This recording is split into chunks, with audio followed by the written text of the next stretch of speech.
السلام عليكم ورحمة الله وبركاته. إلى حضرة النبي المصطفى صلى الله عليه وسلم، وإلى كافة الأنبياء والمرسلين، الأولياء والشهداء والصالحين، وآل كل أصحاب كل شيء لله لنا ولم. الفاتحة. أعوذ بالله من الشيطان الرجيم. بسم الله الرحمن الرحيم.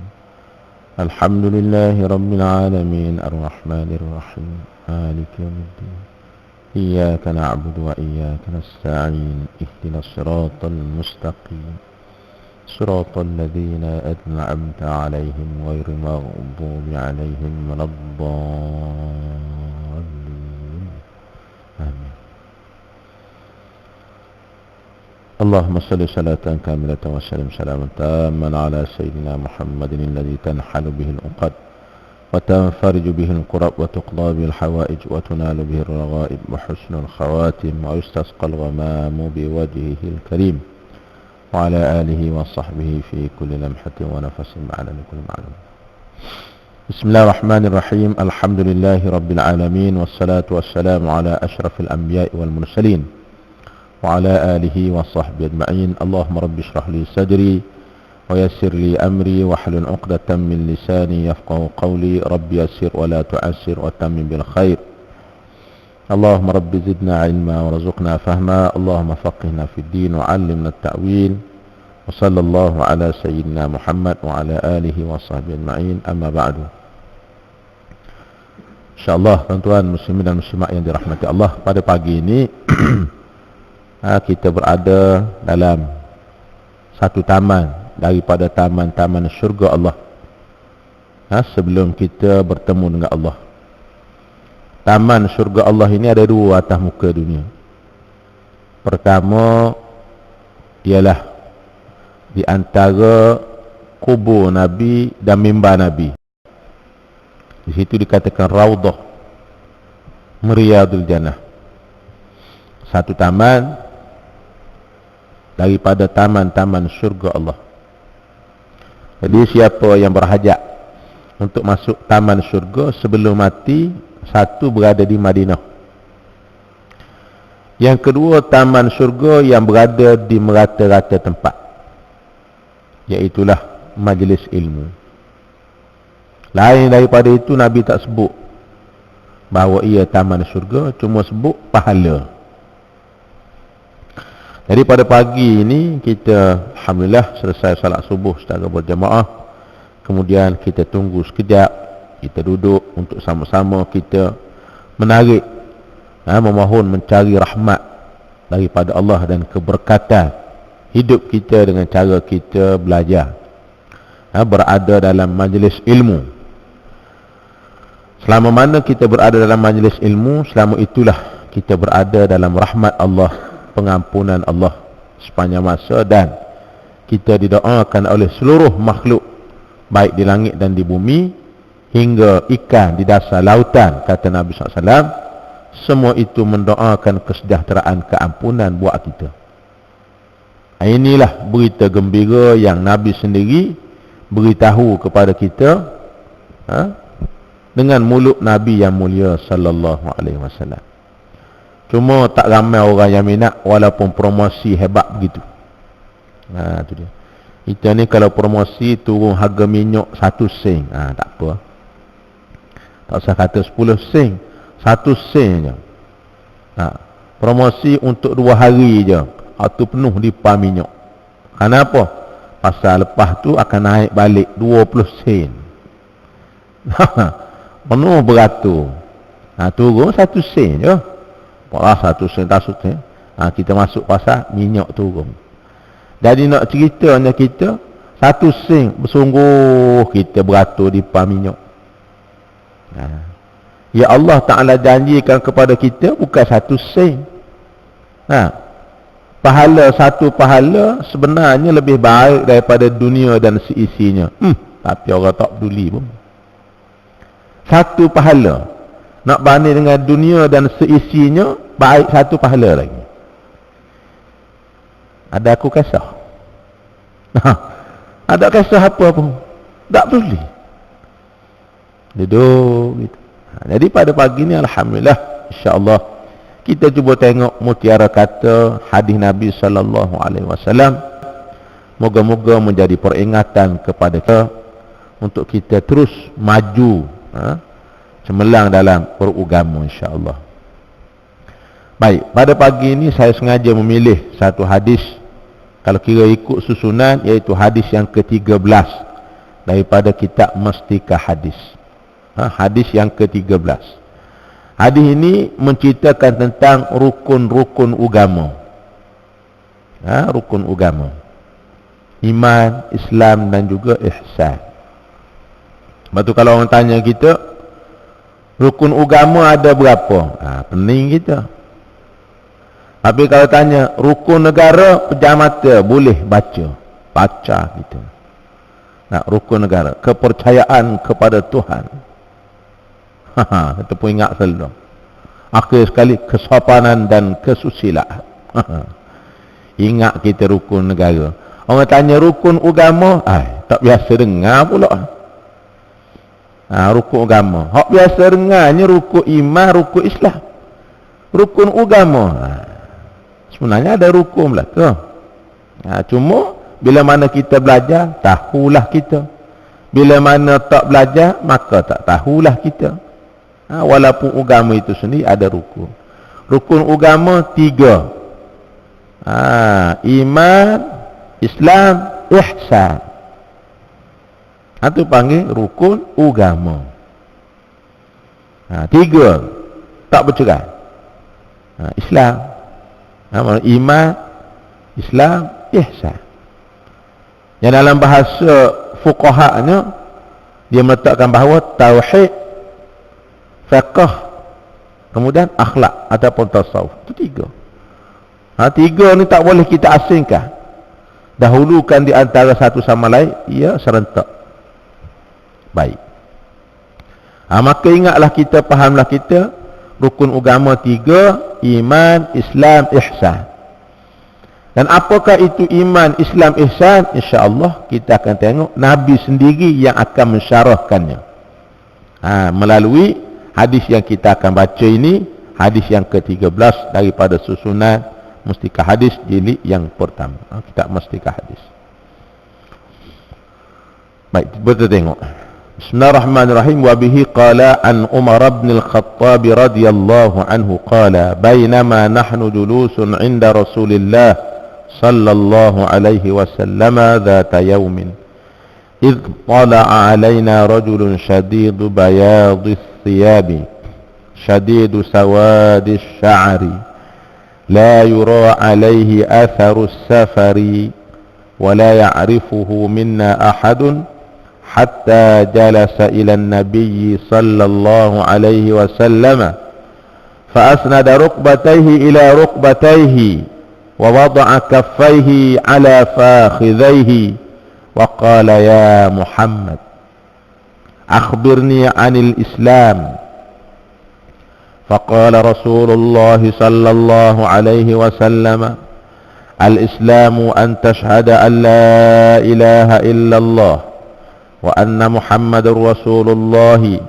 وتقيم الصلاة وتؤتي الزكاة وتصوم رمضان وتحج البيت إن استطعت إليه سبيلا وقال صدقت قال فعجبنا له يسأله ويصدقه قال فأخبرني عن الإيمان قال صلى الله عليه وسلم أن تؤمن بالله وملائكته وكتبه ورسله واليوم الآخر وتؤمن بالقدر خيره وشره قال صدقت قال فأخبرني عن الإحسان قال صلى الله عليه وسلم أن تعبد الله كأنك تراه فإن لم تكن تراه فإنه يراك قال فأخبرني عن الساعة قال صلى الله عليه وسلم ما المسؤول عنها بأعلم من السائل قال فأخبرني عن أماراتها قال صلى الله عليه وسلم an talidal amatu rabbataha wa an taratal hura wa an taral hufatal uratal alata ri'a asya'i yatatawaluna fil bunyani. Qala thumma intalaqa falabistu maliya thumma qala sallallahu alaihi wasallam ya Umar atadri man as-sa'ilu qultu Allahu wa rasuluhu a'lamu qala sallallahu alaihi wasallam hadza Jibrilu atakum yu'allimukum dinakum. Muslim. Hadis riwayat Muslim.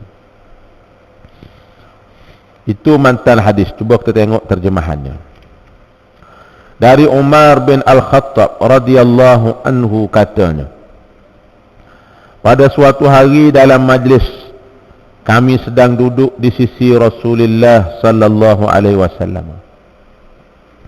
Tiba-tiba muncul kepada kami seorang lelaki, putih melepak pakaiannya, hitam legam rambutnya, tidak kelihatan padanya tanda-tanda perjalanan sebagai seorang pengembara, dan tidak ada seorang pun dari kami yang mengenalinya. Demikianlah halnya sehinggalah ia duduk menghadap Nabi sallallahu alaihi wasallam.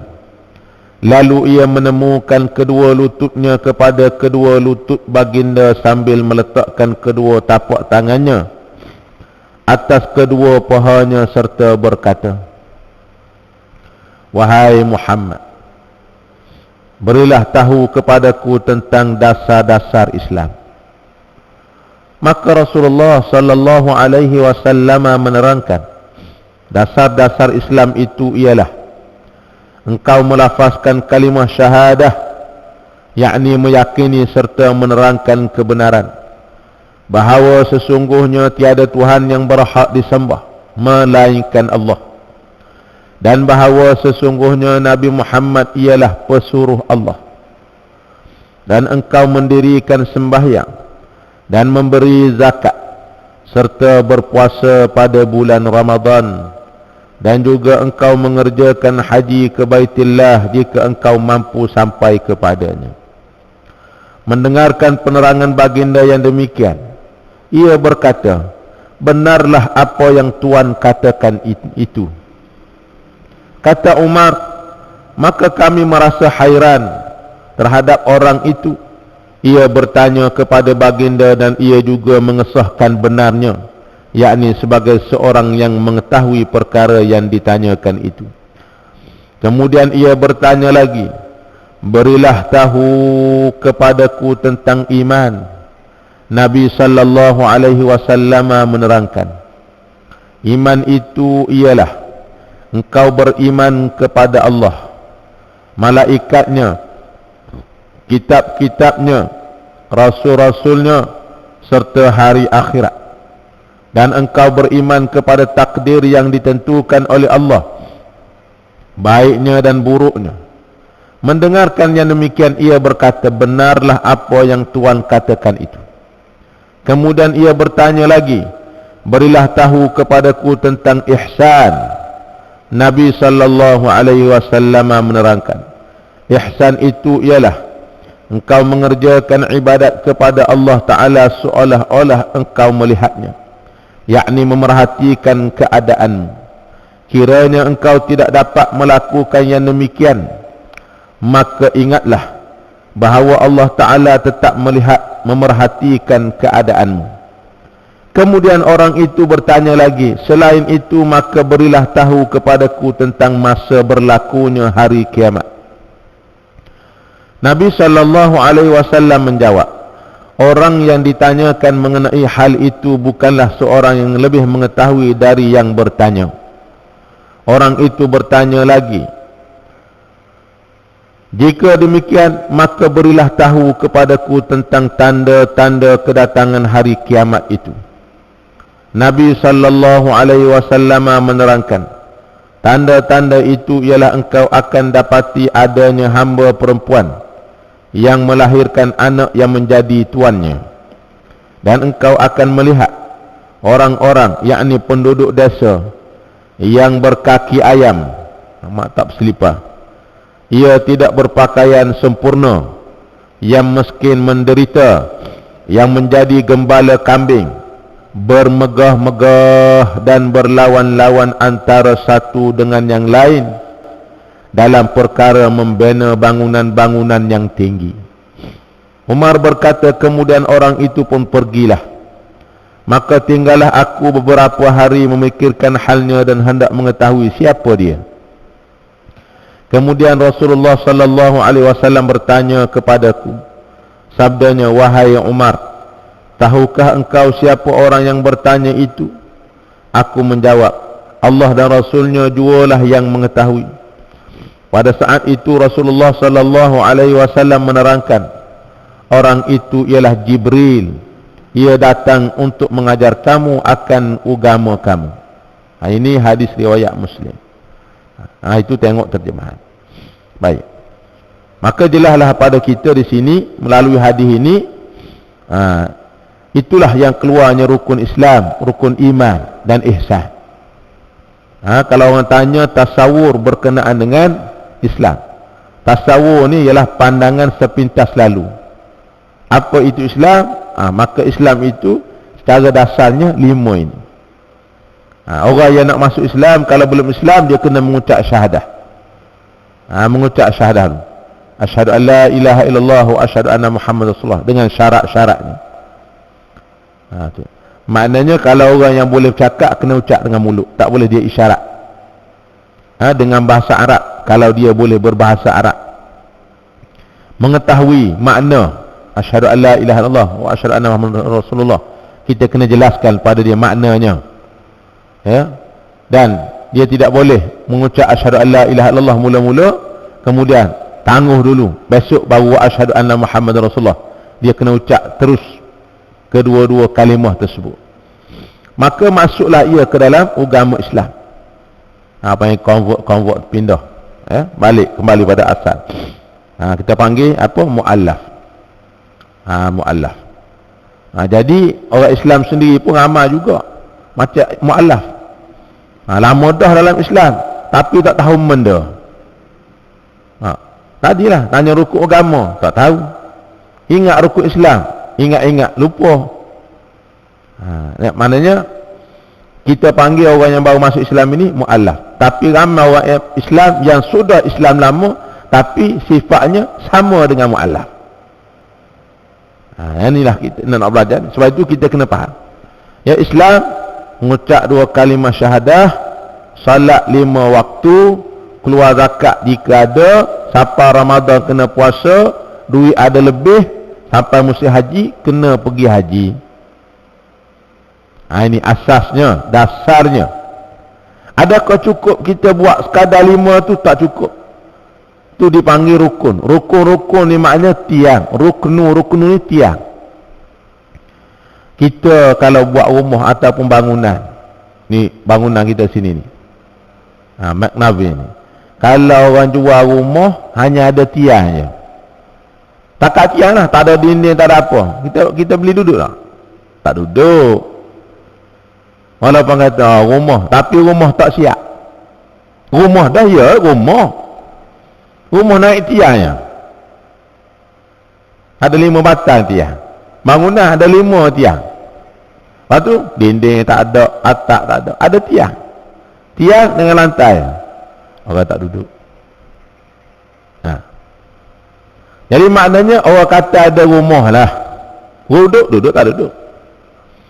Sebab itu maknanya kalaulah 5 ini saja, Islam kita tak sempurna lagi. Rumah dah tapi rumah yang tidak siap. Bayangkan kalau rumah tu patut ada 5 tiang, tiba-tiba patah 1 tiang, duduk dah, tapi tiang rumah patah 1, gegarang gempa bumi misalnya, patah 1, duduk dah rumah tu, hak tiang 5 patah 1, tak duduk juga, bimbang, takut runtuh. Patah lah yang main, hak lain ni boleh hadir retak juga, cuma nak hati runtuh ni, lari juga. Bayangkan kalau rumah letak belaka 5 tiang, berat. Jadi agama yang ada dalam diri kita, cuba kita perhati, cek balik. Takut-takut tak patah pun dia retak. Retak. Sebab itu mengucap, lepas mengucap kena solat. Tiang agama. Sebab tu orang yang tidak solat ni, dah tengok haru biru dia. Haru. Rumah tangga dia tunggang langgang, tunggang terbalik. Tak percaya, cuba pergi bisik rapat dengan dia, serabut macam-macam benda dalam kepala dia. Walaupun pada pandangan zahir kita nampak dia bahagia, nampak mewah, hidup masya-Allah. Tapi kalau kita rapat dengan orang yang tak sembahyang, walaupun pakat dia besar, gaji dia besar, segala-gala besar, bini pun besar, ada 40, besar-besar belaka, tapi jiwa dia tak tenang. Sebab tenang tak tenang ini ialah hidup kita cara agama. Hatta orang yang belum Islam lagi, orang yang tak mukmin lagi, walaupun kita tengok dia tokoh hebat, supermarket dia ada 4-5 belah cawangan, tapi cuba pergi dekat dengan dia, rapat dengan dia, hati dia tak tenteram. Sebab tu dia mabuk arak, dia naik kelab, dia pergi berjudi. Selain daripada dia nampak nak jadi kaya lagi, hak sebenarnya dia mencari ketenangan, nak cari tenang. Sebab itu kita tengok orang barat Eropah, dia datang ke seluruh dunia, hatta negara kita juga merupakan salah satu tempat pelancongan. Apa dia buat? Dia bawa basikal, ataupun dia beli basikal, dia sewa basikal, dia kayuh basikal atas bukit, dia kayuh lagi. Mana ada orang kita buat secara besar-besaran begitu, kayuh sana kayuh sini, bukan apa-apa tu. Sebenarnya dia nak tengok alam buana, nak cari ketenangan. Tapi naik atas bukit tak tenang juga. Tengok sekadar tengok, cantik je lah, tenang tak tenang. Dia pun ikat kaki dia, ikat kaki dengan tali, dia terjun daripada tempat tinggi,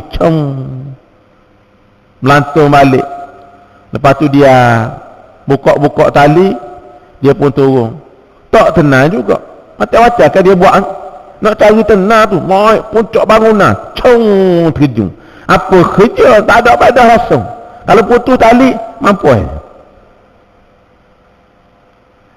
Ada tak kita buat lepas sembahyang subuh, mari kita terjun bangunan kat tali lagi. Pasal apa?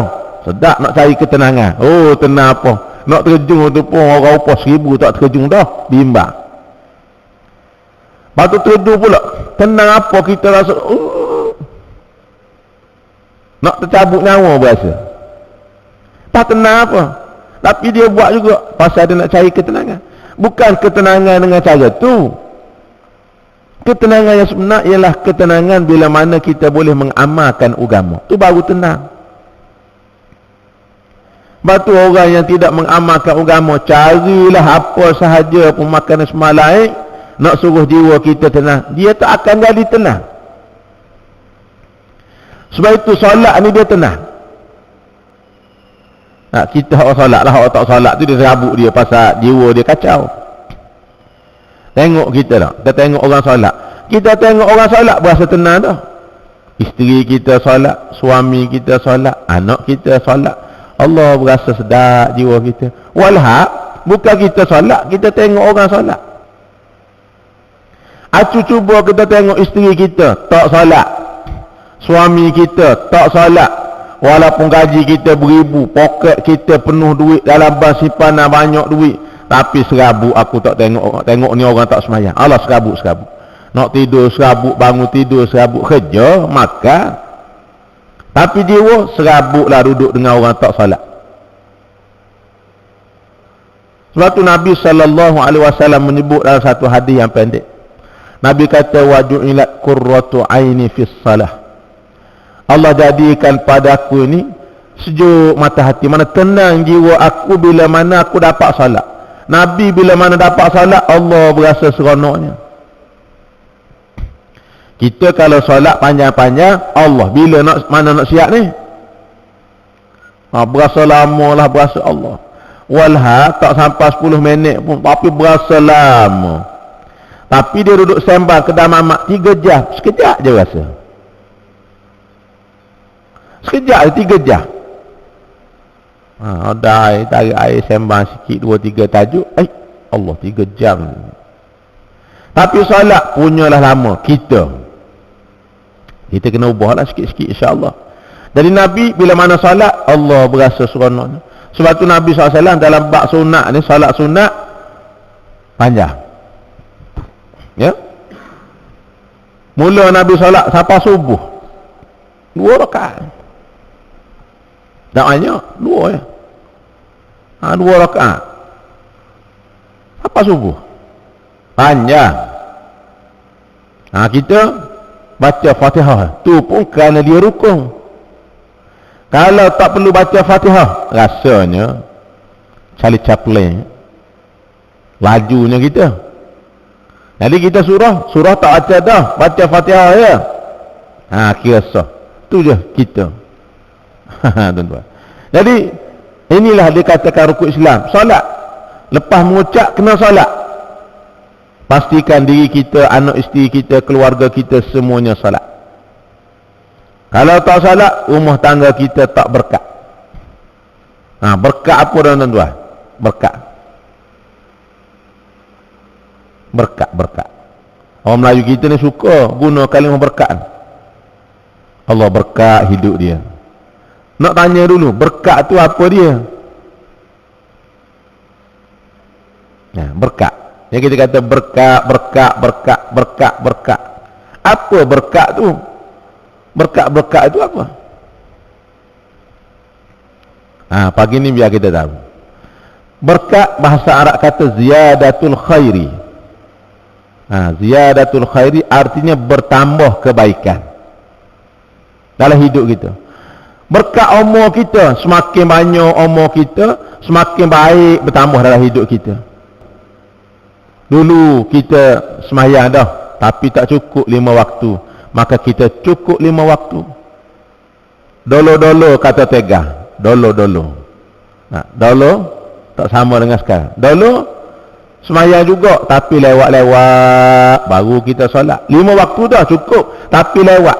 Terkadang waktu lain kita solat waktu yang, maka bila mana akhir-akhir kita tahu, maka kita pun sembahyang tepati waktu. Dulu kita tak pernah berzikir, berwirid, solat dah, awal waktu dah, tapi kita sibuk. Sudah solat tu, pusing kanan, pusing kiri, cabut. Duduk sekejap, istighfar 2-3 kali, tasbih 33 kali, tahmid 33 kali, takbir 33 kali, doa. Dulu tak baca Quran. Quran ni baca serempak. Bila tengok rakan sakit, ziarah, ambil yasin, masa tu dia baca Quran. Kalau malam Jumaat pergi surau masjid kalian buat baca Quran, boleh dibaca juga yasin. Kalau tak baca, tu pun nasib baik solat. Baca juga dalam sembahyang itu Quran, iaitu Fatihah. Kalau dalam solat tadi memadai dengan hanya zikir, rasanya tak baca juga. Maka lalu kita pun fahamlah, menginsafi diri kita, maka mula kita baca Quran. Tak nanti banyak, 1 ayat 2 ayat sekali kita baca, ataupun 1 surah-surah yang pendek, menjadi wirid harian kita. Itu panggil bertambah baik. Hak baca dah sikit, tambah banyak. Sebelum ni baca sahaja, tengok makna. Sebelum ni tengok makna dah, cuba praktikkan. Praktik dah atas diri kita, cuba kita kongsikan. Ni orang panggil berkat dari sudut usia. Ada orang tak berkat, hidup sampai tua sakit. Bila mana dia pencen, kalau orang kerja pencen. Kalau orang tak kerja pencen, sakitlah tu panggil pencen dia. Lagi mana dia tak sakit, lagi tu dia kerja, sebab tak ada pencen. Bila mana dia sakit, barulah dikira pencen. Waktu pencen dia, bangun pagi, makan sarapan pagi, kalau salat lah. Kemudian dia pun duduk di atas tangga ataupun di atas kursi, nak nanti gelap. Tengok orang. Kalau orang terkupi rumah tepi jalan, tengok kereta, duk bilang kereta 1, 2, 3 sampai 100, mengantuk, tidur. Bangun tengah hari, mandi-mandi, ambil wuduk, solat zuhur, lepas tu makan tengah hari. Lepas mandi apa semua sekali solat zuhur, tunggu atas kerusi pula. Belok kaki-kaki kerusi, lama duduk atas kerusi. Tunggu apa? Tunggu mati. Ini orang panggil manusia yang usianya tidak berkat. Patut duduk atas kerusi, kita isah diri, ada sedikit maklumat ilmu tentang agama, dosa aku ni banyak, istighfar, duduk atas kerusi, astagfirullahaladzim. Nak buat hal lain tak mampu dah, istighfar lah.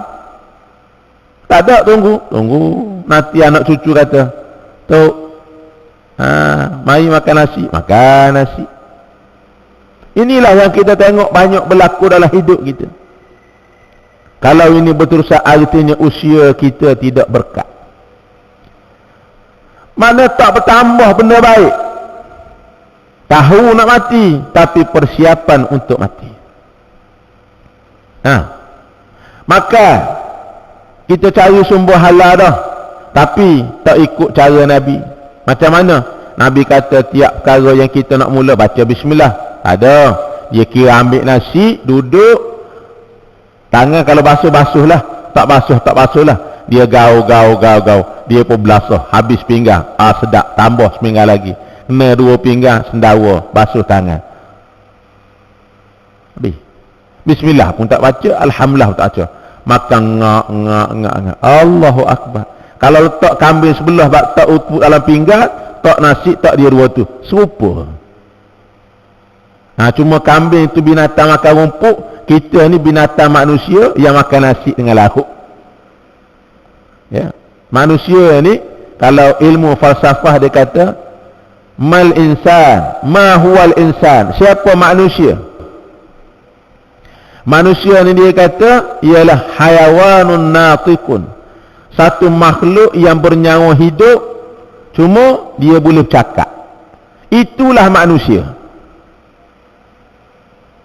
Binatang hayawan saja, artinya hidup saja. Hayawan ni makna makhluk hidup, tuan-tuan. Hayawan. Ya hayawan. Cuma kita terjemuh dalam bahasa kita binatang.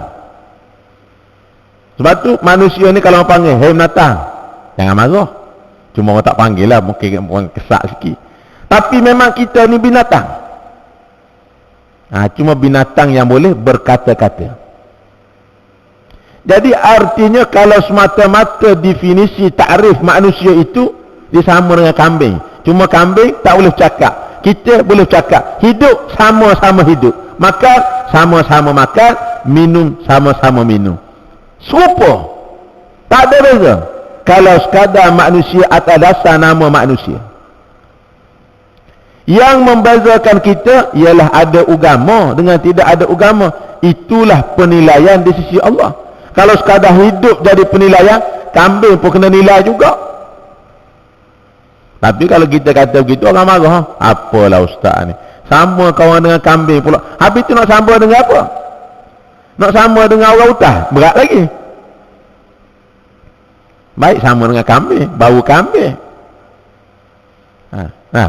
Nasib baik tak disamakan dengan pig, berat lagi tak? Sama juga, tu berat lagi. Tu kasar lagi. Nasib baik sebut bahasa masalah tak? Berat tuan. Sebab itu tidak memadai kalau kita sekadar hidup. Sebab kita hidup ni kita kena ingat, Allah sebut dalam Al-Quran, wa ma khalaqtul jinna wal insa illa liya'buduni. Tidak aku jadikan manusia daripada tiada, aku cipta ada, letak atas dunia, bagi makan, bagi minum, bagi pakaian, bagi tempat tinggal, bagi pasangan, illa liya'budun, kecuali kerja dia satu je, beribadah kepada aku, kata Allah.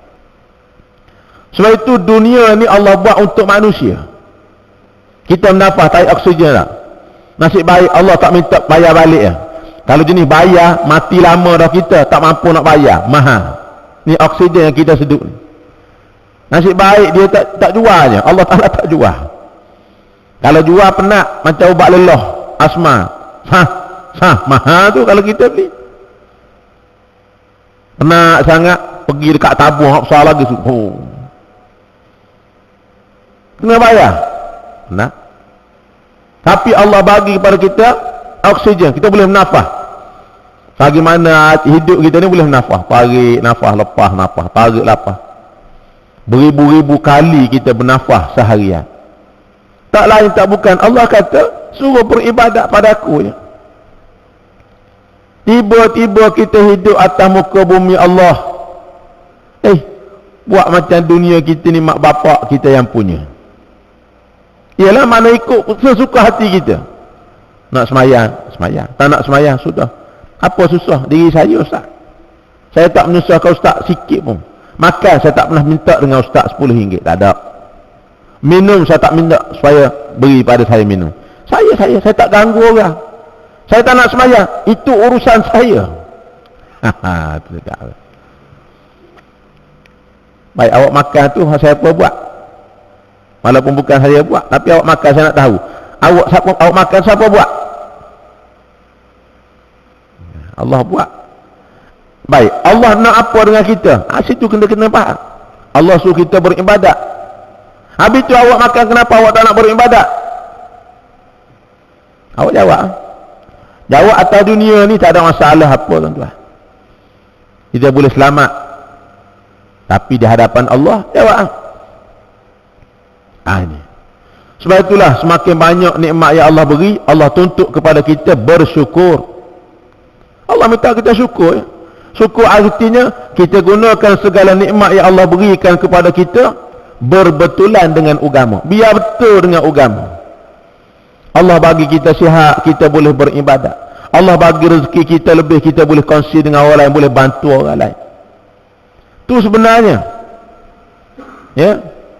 Sebab itu bila mana Allah beri nikmat yang banyak kepada kita, tidak pada orang lain, patut kita menjadi orang yang sangat-sangat bersyukur kepada Allah. Tapi kita tengok pada hari ini sebaliknya. Pada masa akan datang begitu juga. Sebab itu orang yang sedar sahaja dia mampu bersyukur kepada Allah. Di antara tanda syukur ialah kita salat. Orang yang tidak bersyukur, orang yang tidak salat. Tidur semalam sedap tuan-tuan, tidur kita. Bangun pagi, sapu tarik mata, buang tarik gigi, lepas tu makan pula. Nak kena roti canai sebiji, 2 biji, kena nasi lemak. Balik rumah menyandar, beli surat khabar, baca surat khabar. Subuh tak semayang. Mengatuk hari minggu pula, lepas makan, lepas apa. Lepas tu kita pun buat tarik mata pula, tidur pula. Allahu Akbar. Patut kita bersyukur. Orang lain tidur-tidur, bangun-bangun dalam kubur. Mati lah tuan. Kita bangun tak mati lagi. Alhamdulillah ya Allah, tak mati lagi aku pagi ni, hidup lagi. Sebab tu Nabi ajar perkataan mula-mula yang kita keluar daripada mulut kita daripada bangun tidur, apa dia? Alhamdulillah, paling kurang. Paling common, Alhamdulillah. Kalau kita nak baca doa Nabi, panjang sikit. Sikit je. Ya. Alhamdulillahilladzi ahyana ba'dama amatana wa ilaihin nusyur. Kena hafal tuan, beli buku doa-doa hak pendek-pendek lah. Nak baca hak panjang ni, bukan kata tak ingat. Malah. Malah je. Anak kita hak mengaji pasti apa ingat. Kita ni ayah pasti dengan tok pasti tak ingat. Anak cucu kita tu ingat. Makan sebelum, selepas, masuk tandas sebelum, selepas, nak tidur sebelum, selepas. Ingat belaka je. Kita tak ingat. Tak apalah, bangun tidur, Alhamdulillah. Syukur pada Allah. Doa panjang tadi, Alhamdulillahillazi ahyana. Ya Allah, segala puji bagimu ya Allah. Kamu telah mengembalikan nafas hidup aku. Hidup balik aku ni. Kalau mati semalam, matilah aku. Tak boleh dah bangun hari ni. Ba'dama amatana, setelah engkau mematikan aku. Mana tidur ni mati tuan. Tak tahu apa benda dah berlaku di alam luar sana. Kita dengan dunia kita. Sebab tu kita kena syukur. Ba'dama amatana wa ilaihin nusyur. Akhir hidup aku ya Allah, aku akan dikembalikan kepada kamu. Manusia kalau duduk di situ, dia akan jadi orang baik. Pasal kita tak berapa nak jadi baik ni, nak tidur, ikut nak tidur. Asal aja mengatur ada batal ke tak ada batal, sama ada duduk ke baring, tidur kita. Tidur kita. Nak perut kita kenyang, tubuh kita pun sihat. Musim-musim panas ni duduk dalam aircon pula, lambat duduk, nak tidur. Tidur kita. Tak pesan dah pada Allah sepatah bismillahirrahmanirrahim, tidur kita. Ngaji tidur lagi kita tak. Nak cerita kita nak tidur tak ada halangan apa. Sambil-sambil mengaji, jam mata, tidur kita. Nasib baik tak mimpi. Mudahnya kita tidur. Bangun tidur sama juga. Nak tidur bismillah tak. Bangun tidur alhamdulillah tak sebut juga. Macam mana kita nak jadi baik? Nak tidur kita tak ingat Allah, bangun tidur kita tak ingat Allah. Rentetan daripada bangun tidur tu kita tak ingat Allah, dia tak akan ingat Allah. Tak ingat Allah. Nampak tak? Ini diajar oleh Nabi SAW. Inilah panggil tangga kejayaan yang disebut dalam hadis-hadis Nabi yang panjang. Jadi tuan jaga solat kita. Nak suruh kita jadi anak soleh, jaga solat pertama. Nak suruh anak kita menjadi anak yang soleh, kita pantau anak kita tu jaga solat ke tidak.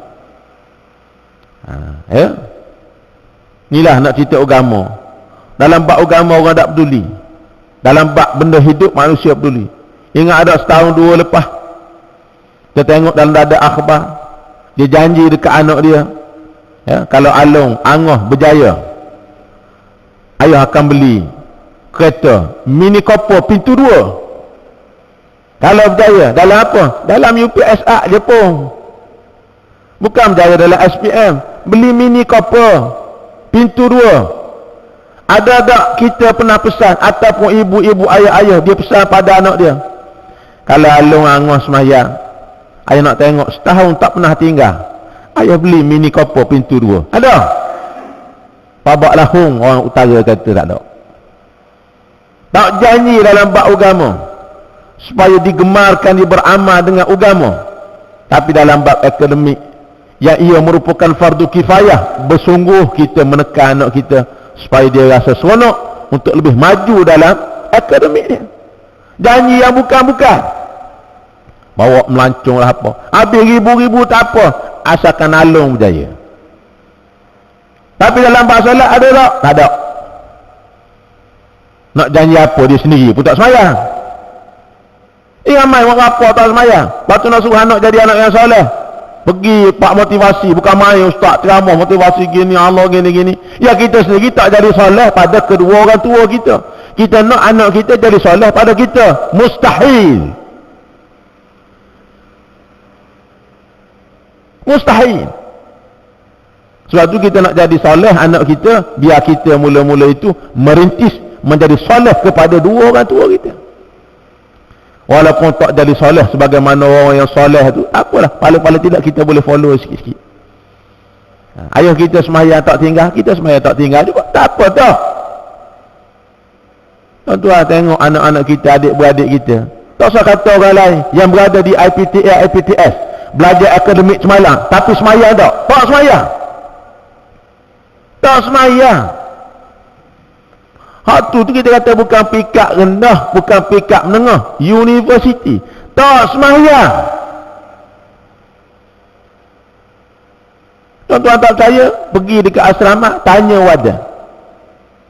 Kalau nak tahu sendiri, pergi dekat masjid ataupun surau dalam universiti, singgah sekali-sekala. Tak usah kata pergi singgah semayang subuh, pergi singgah semayang zuhur dan semayang asar. Kita boleh tengok anak-anak kita sendiri. Kalau bercampur dengan student-student luar negara, maka yang ramai memenuhi masjid surau ialah student-student daripada luar negara. Hak dalam negara tak jumpa masjid, dia jumpa kuliah dia je. Inilah manusia-manusia bila mana dia keluar daripada tempat pengajiannya kerana tidak diambil berat daripada agama, bermula daripada rumah. Inilah yang akan hidup dalam masyarakat, dia kerja saja, cari makan saja, sampai waktu sembahyang dia tak solat. Tapi waktu makan, waktu rehat, dia boleh cari tempat makan nasi. Ulang kampung, Hadramaut, macam-macam nasi arak tak arak. Dia tahu belaka, makan jauh sikit tak apa. Pasal apa? Sini ni hari-hari dah kita pergi jauh sikit. Tapi dalam bab solat, bab agama, ada nak cari. Masjid ni kita sembahyang acak dah, kita cari masjid lain sikit. Ada. Tak tahu nak masuk pintu pagar masjid. Kok mana nak pergi masjid ni? Tak tahu. Sedangkan dalam agama, rukun yang kedua solat tu. Nak kita orang lelaki ni. Boleh tuan. Inilah tujuan kita tazkirah, nak peringat balik kita. Biar kita sedar. Kalau kita tak jadi baik, anak kita tak jadi baik. Umpama orang tua bidalam Melayu kata, ketam mengajak anak supaya jalan dia betul lurus. Mana boleh? Tuan, kita sendiri. Tak usah kata orang lain. Kita tak tadi kita. Kita nak suruh anak kita jadi baik. Tapi kalau kita tak baik, anak kita nak jadi contoh siapa dia? Sekolah sekejap je. Lamanya anak kita, dengan isteri kita.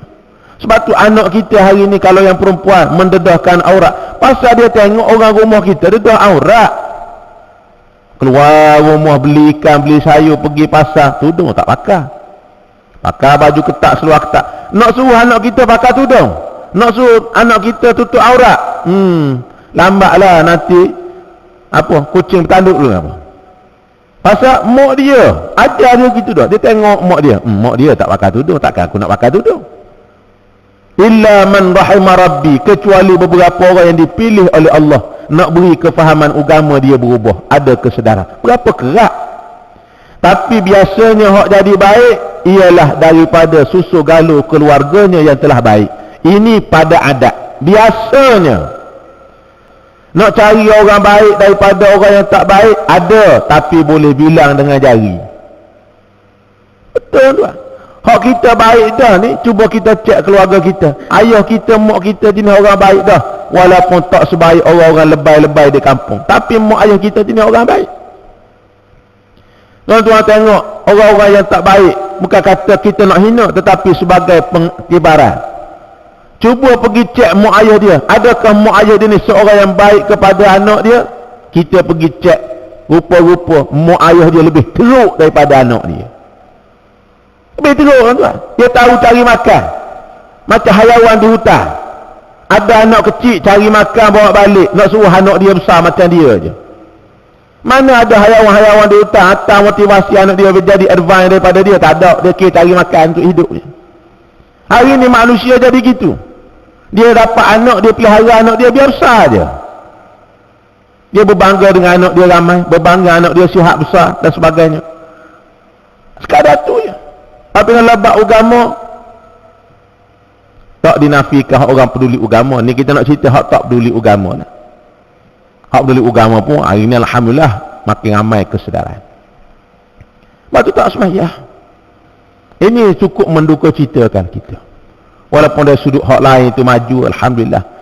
Tapi kalau tak salat, apa guna? Apa guna? Kita kata sibuk Ustaz, tak sempat Ustaz. Allah sibuk. Allah sibuk ni bukan baru. Bukan dunia moden ni manusia sibuk. Sibuk dari dulu lagi. Dulu sibuk orang kerja bendang. Sibuk buka tanah, buat kebun. Dulu sibuk cara dulu. Cara dia lah sibuk ni. Generasi atuk-atuk kita dulu. Kita sibuk sekarang pula cari makan cara kita. Tapi orang dulu dia boleh solat, takkan kita tak boleh solat? Zaman Nabi sibuk lagi. Mana? Dalam perang. Dalam perang solat lagi. Kita dalam tak perang pun tak solat. Kalau perang lagi tak solat. Nampak tak? Kalaulah sihat tak solat, sakit nak solat, sakit lagi tak solat. Orang yang sihat dia solat, sakit belum tentu dia sihat, dia solat. Apatah kalau orang tu sihat, sakit nak solat. Kita ni hak solat dah, kena sakit berat sikit, belum tentu solat. Orang yang sihat tak solat, nak tunggu sakit baru solat, kiamat tuan-tuan. Tu pergi tengok hospital kita dekat, cuba pergi cek, pergi ziarah, tak solat sepanjang-panjang kata, tak solat. Tu bukti kita. Patut dah kita sakit, tanyalah doktor ke apa. Saya ni sakit, mungkin esok lusa saya mati. Saya masa sihat tak solat. Boleh tak ajar saya solat? Ada. Solat pun tak ada kita pergi ziarah. Lepas tu kita hak agama faham sikit-sikit tuan. Jangan kita ziarah tanya sihat tak sihat sahaja. Tanya juga dekat dengan dia. Tapi jangan macam waktu orang ramai lah, malu juga dia pun. Makan-makan setara mana, alhamdulillah. Solat boleh solat. Tanya solat setara mana boleh solat. Bagi sedikit suntikan kesedaran.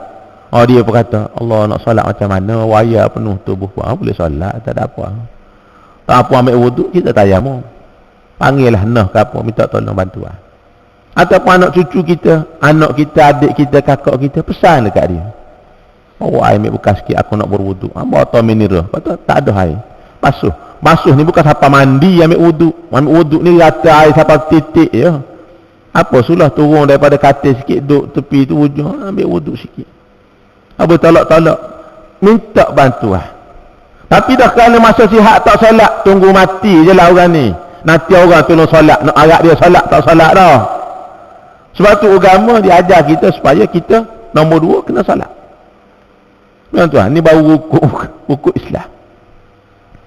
Sebab tu kita tengok sini. Yang kedua keluar zakat.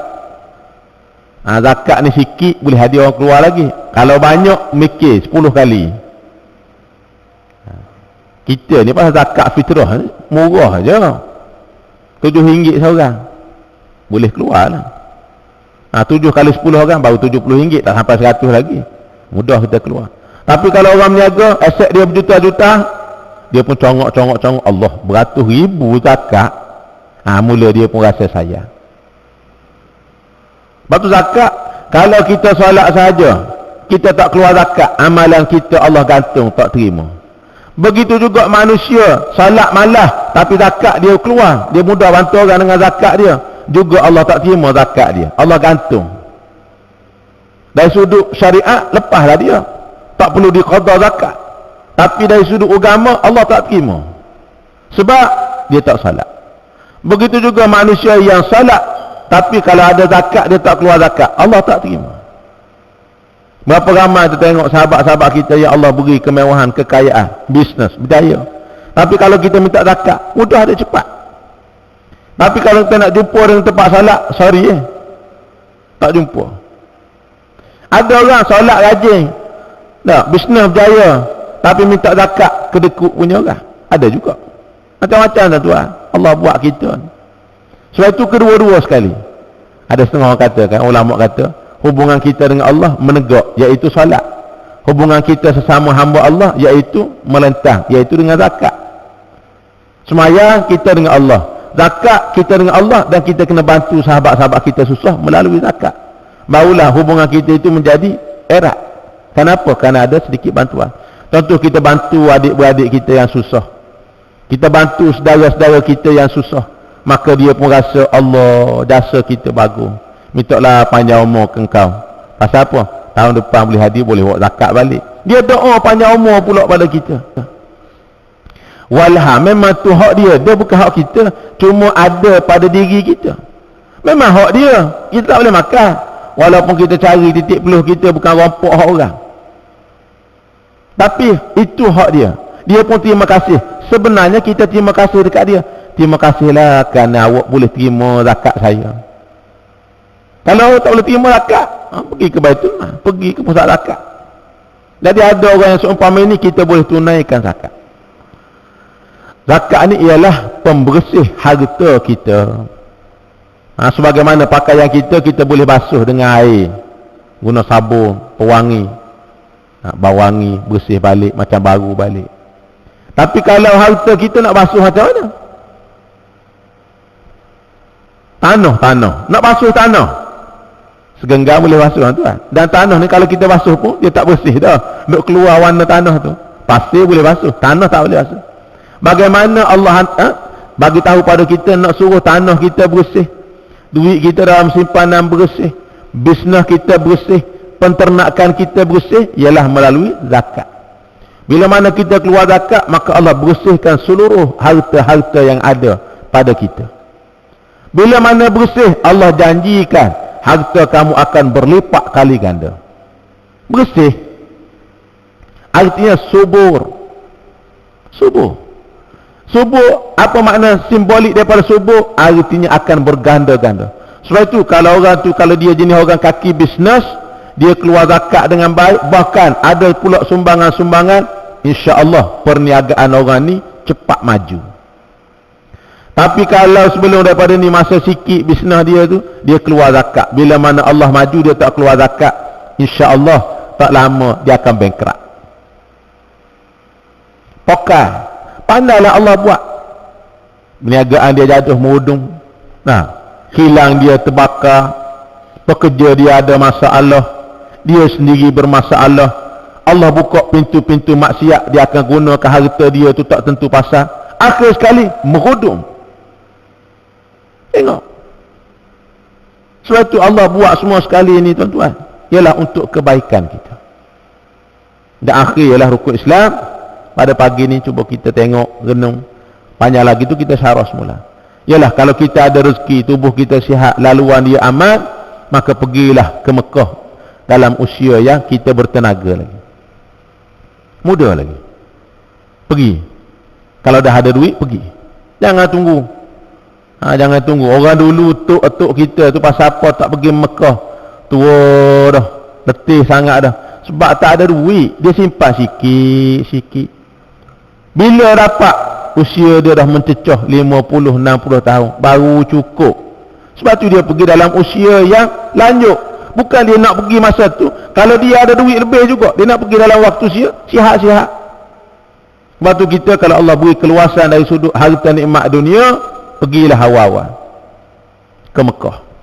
Sebab kerja haji ni, mu'takhir ni lagi mencabar. Kenapa? Kerana orang ramai. Ni kalau siap Masjidil Haram ni, hak baru ni, kalau siap dijangkakan jemaah haji dalam 1 tahun bukan 3-4 juta, mencecah 15 juta orang. Ni kalau siap Masjidil Haram hak baru ni, hak pembesaran tu, kerajaan Saudi dia target satu masa 15 juta orang. Bayang tuan-tuan, 15 juta orang nak tawaf dalam tempoh haji, nak pergi melontar, nak pergi di Arafah, 15 juta orang satu masa. Maka memerlukan kepada tenaga yang kuat. Dah kalau kita pergi dalam keadaan kita letih dah, jadi penat nak buat amal ibadah haji. Walaupun ibadah haji ni bukan benda payah, sebenarnya dia seumpama melancong je haji ni. Cuma kita ada niat, saja aku buat haji, selaga aku umrah. Hak lain tu macam kita berjalan je, pergi dekat Kaabah, pusing keliling 7 kali, tak baca apa-apa pun sah dah. Habis tu ada baca tu doa ni tu, tu permintaan kita nak bonus pahala. Ibadah haji kita niat je, pusing Kaabah 7 sesah, pergi Arafah duduk situ sesah. Waktu kita doa, kita baca tambahan untuk menyempurnakan. Seumpama kita makan nasi, makan asasnya nasi je, lepas tu lauk, sayur, gula, sambal, budu, apa semua sekali ni, ikan tawar apa, ulang-ulang tu nak panggil, nak suruh sempurna makan kita. Asas ada nasi cukup dah. Cuma lalu tak lalu kita makan, tu kita, bukan tak ada makanan.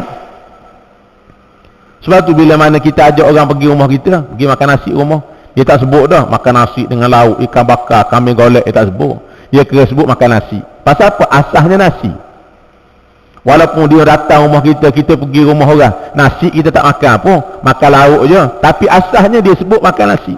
Begitu juga dengan haji. Haji ni asas kita buat tu, bawah, sa'i, melontar, pergi mabik, pergi ruku, selesai lah, tahluk, macam-macam jalan pusing. Tapi seumpama kalau makan nasi, arti nasi makan dah, lepas tu lauk tak ada, maka hati kita tak puas.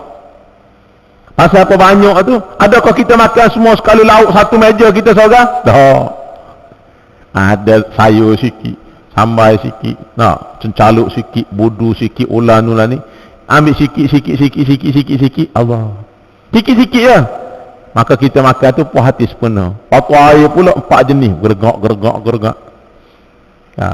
Allah puas hati makan. Tu je. Nah, tu panggil ibadah haji. Doa panjang lebar tu ialah kesempurnaan. Jadi sebab kita semua nak sempurna belaka, bukan dalam bab makan, bab duduk je sempurna, dalam bab ibadah juga nak diminta supaya kesempurnaan. Kan tuan? Ni tujuan kita belajar, kita mengaji. InsyaAllah rukun Islam ni kita dapat buat dengan baik, dengan sempurna. Sembahyang jangan tinggal. Zakat kalau ada duit kita kena keluar. Ramadan sihat tubuh badan kena puasa. Ada rezeki lebih Allah beri keluasan pada kita, tubuh sihat badan, aman perjalanan, boleh pergi boleh balik, belanja pergi balik, maka pergilah kita ke Mekah. InsyaAllah kita dapat tunai hak tu. Mudah-mudahan Allah beri pengampunan pada kita dan syurgalah tempat kita setelah kita mati nanti, insyaAllah. Sekadar itu saja untuk pagi ini, tuan-tuan. Baki lagi insyaAllah kita ada pertemuan-pertemuan selepas daripada ini, kita akan sambung kembali berkenaan dengan rukun iman dan juga ihsan dan juga alamat-alamat akhir zaman. Wallahu subhanahu wa ta'ala a'la wa a'lam.